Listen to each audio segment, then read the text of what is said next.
Yeah, so I've been seeing a lot of cases where people get refusals, and RCC will tell them that they are also owing the crown, and that if they don't pay the money they are owing the crown, their next visa application will still be refused. This has become very rampant when people use unlicensed agents for their applications. It's not just even about using unlicensed agents. When you use someone who you cannot really trust, then it becomes an issue. How do you apply for a visa and end up owing the crown? So what many of these agents do is they cannot pay with their cards, some of them genuinely, while some are actually fraudulent. So what they do is they try to use someone else's cards to pay your visa fees.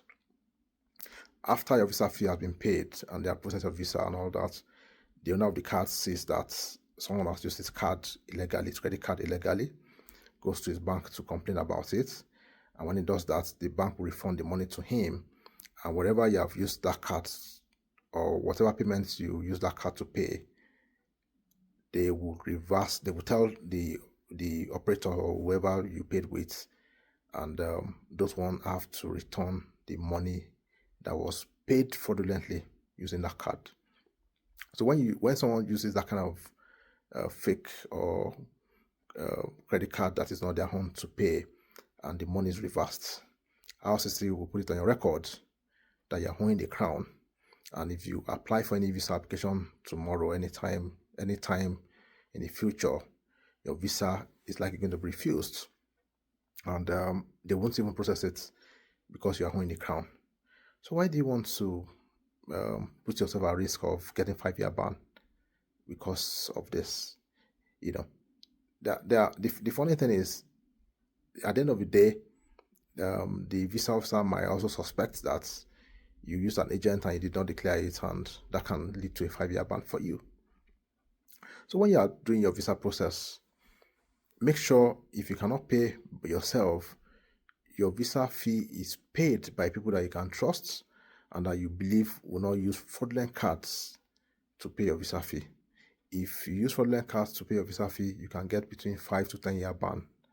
And I don't think that will help you at all, because at the end of the day, you are spoiling your opportunity to get a visa for Canada and even to other countries. Because when they ask you why was the visa refused when you apply to other countries and you're mentioning that you use the fraudulent card and all that, those countries can see you in a bad light, and at the end of the day, they might end up not giving you a visa.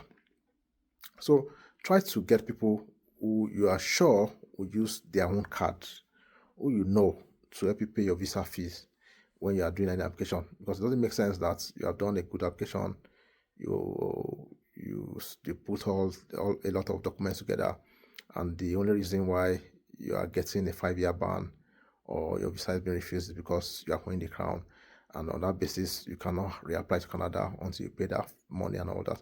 You have the money, you have paid it to somebody already, so why will you have to pay it again? And if you are owing the crown, you have to pay it, because if you don't pay it, you can never apply to Canada anymore until you pay that money. So be careful when you reach out to people who are likely going to help you pay your visa fees when you're applying to Canada. Make sure they use their cards.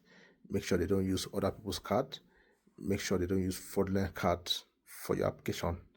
It's better for you to ensure this when you are submitting your application than to submit an application and later on RCC is sending you mails or they put it on your file that you're owing the crown and you need to pay that money before you can reapply to Canada. This will not help you at all. So if you need help with applying for a visa to Canada, you can reach out to me. I'm a licensed immigrant consultant in Canada. I can help you with that.